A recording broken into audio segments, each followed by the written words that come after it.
Önce uyarı. Bu video Şeytan Üçgeni filminin tamamını sonu dahil anlatıyor. Eğer izlemediysen şimdi durdur. 5, 4, 3, 2, 1. Triangle, Türkçe adıyla Şeytan Üçgeni. 2009 yapımı, Christopher Smith'in yönettiği bir psikolojik korku. Başrolde Melissa George var. Görünüşte bir tekne kazası, sonra terk edilmiş bir gemide geçen bir slasher. Ama film aslında bir zaman döngüsü bulmacası. Ve o döngünün cevabı çok daha karanlık bir yerde saklı. Şöyle başlıyor. Jess ve arkadaşları yatla denize açılıyor. Tuhaf bir fırtına çıkıyor, tekne devriliyor. Sonra boş bir okyanus gemisine tırmanıyorlar. Gemi terk edilmiş gibi ama biri onları tek tek öldürüyor. Maskeli bir figür.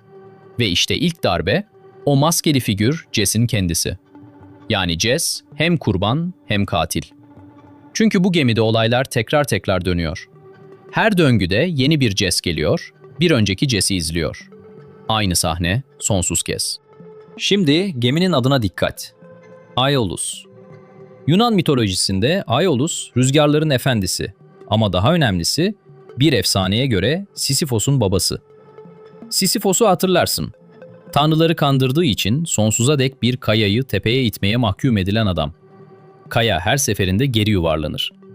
İşte bu film Sisyphos cezasının bir yeniden anlatımı. Jess o gemide aynı kayayı itiyor. Her döngüde bu sefer farklı olacak diyor, her döngüde başarısız oluyor. Gemi bir ceza ama cezanın sebebi henüz ortaya çıkmadı. Film burada bambaşka bir yere gidiyor.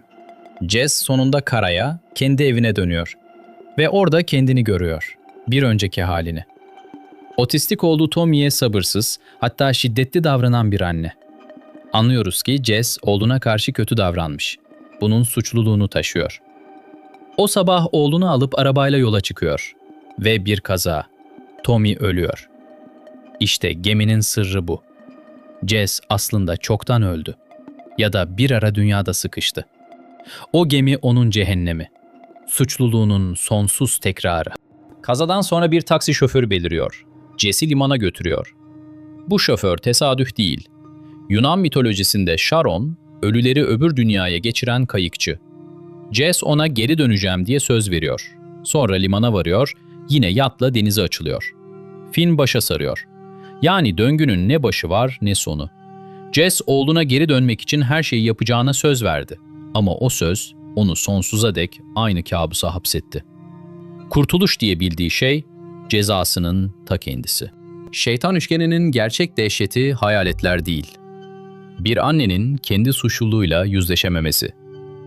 Jess döngüyü kıramıyor çünkü asıl kırması gereken şey içinde. Pişmanlık kabul edilmediğinde sonsuza dek tekrar eder. Film bize şunu soruyor. Bir hatayı düzeltmek için kaç kez denersin? Ve o deneme ne zaman cezaya dönüşür? Sen Aeolus gemisini nasıl okudun? Araf mı, cehennem mi? Yorumlarda yaz. Sıradaki sonu açıklandığı için Coherence'ı hazırlıyorum.